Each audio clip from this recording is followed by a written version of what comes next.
दोस्तों, आज हम आपको एक ऐसे ऐतिहासिक विश्वविद्यालय के बारे में बताने जा रहे हैं जो कि प्राचीन भारत में उच्च शिक्षा का सर्वाधिक महत्वपूर्ण और विश्वविख्यात केंद्र था।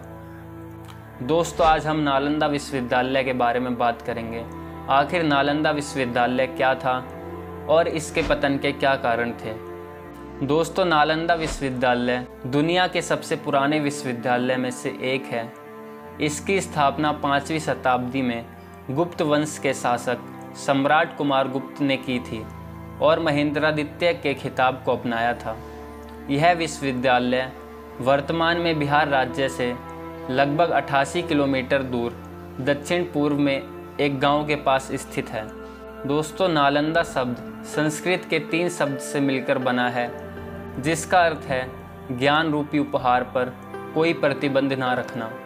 तो नालंदा विश्वविद्यालय की लाइब्रेरी 9 मंजिल की थी और नालंदा विश्वविद्यालय की लाइब्रेरी में तकरीबन 90 लाख पांडुलिपियों और हजारों किताबें रखी हुई थी।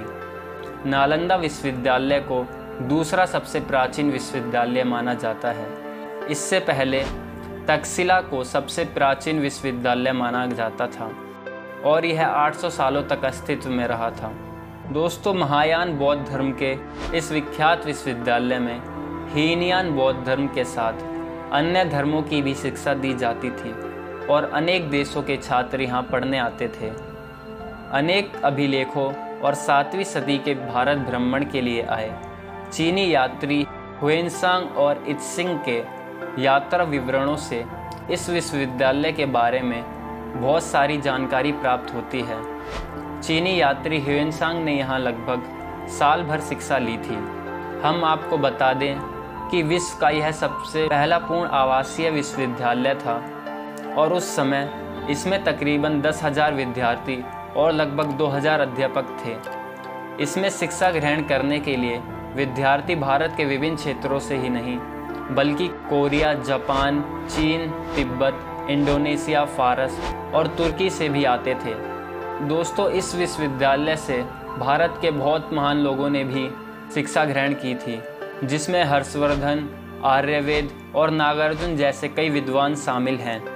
लेकिन दोस्तों, नालंदा विश्वविद्यालय का इतना बड़ा होने के बावजूद इसका पतन कैसे हुआ, आइए बात करते हैं। दोस्तों, बहुत सारे अभिलेखों के अनुसार हमें यह पता चलता है कि नालंदा विश्वविद्यालय को आक्रमणकारियों ने 3 बार नष्ट किया था, लेकिन केवल 2 बार ही इसका पुनर्निर्माण करवाया गया। पहला विनाश स्कंदगुप्त के शासनकाल के दौरान मिहिर कुल के तहत ह्यून के कारण हुआ था, लेकिन स्कंदगुप्त के उत्तराधिकारियों ने पुस्तकालय की मरम्मत करवाई और एक बड़ी इमारत के साथ सुधार दिया था। लेकिन इसके बाद दूसरा विनाश 7वीं शताब्दी की शुरुआत में गौदास ने किया था।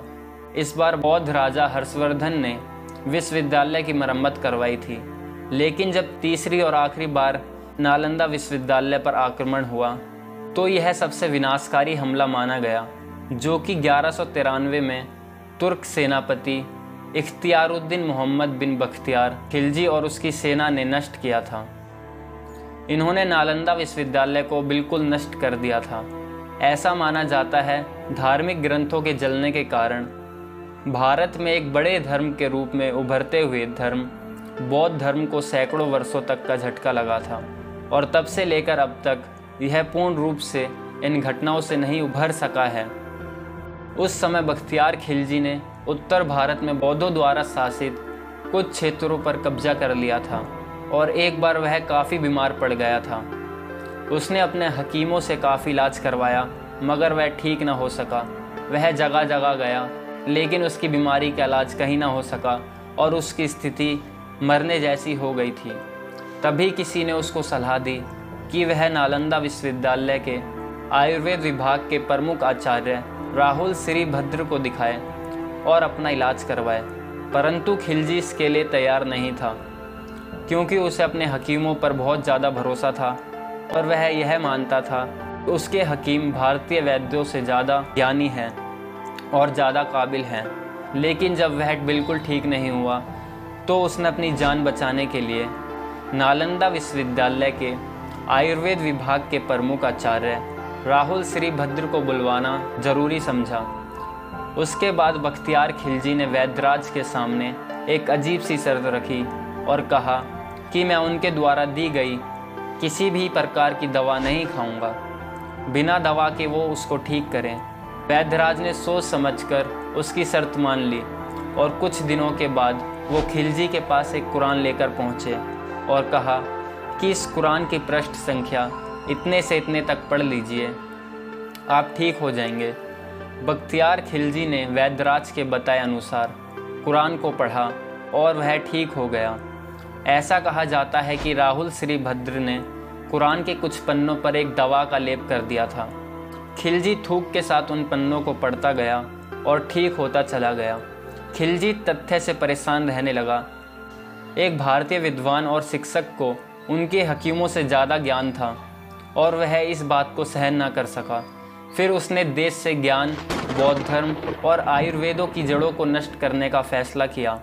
इसी के बाद खिलजी ने नालंदा की महान पुस्तकालय में आग लगा दी और लगभग 9 मिलियन पांडुलिपियों को जला दिया, जिसमें विश्व का बहुत सारा शिक्षा भंडार और हमारे धर्म ग्रंथों जैसे आयुर्वेद और बौद्ध ग्रंथ जैसे बहुत से महान ग्रंथों को भी जला दिया गया। ऐसा कहा जाता है कि नालंदा विश्वविद्यालय में इतनी किताबें थी कि वह 3 महीने तक जलती रही। इसके बाद खिलजी के आदेश पर तुर्की आक्रमणकारियों ने नालंदा के हजारों धार्मिक विद्वानों और भिक्षुओं की भी हत्या कर दी थी। दोस्तों, जैसे आचार्य राहुल श्रीभद्र ने खिलजी की सहायता की और उन्हें यह परिणाम मिला कि उनकी हत्या कर दी गई और साथ ही साथ उनके विश्वविद्यालय को भी जला दिया गया। क्या किसी की सहायता करना गलत है? अपनी राय कमेंट में ज़रूर दें। और दोस्तों, अगर वीडियो अच्छी लगी हो तो वीडियो को लाइक और अपने दोस्तों के साथ ज़्यादा से ज़्यादा शेयर ज़रूर करें। और अगर आप भी इस चैनल पर नए हैं तो ऐसी ही और जानकारी के लिए हमारे चैनल को सब्सक्राइब ज़रूर करें।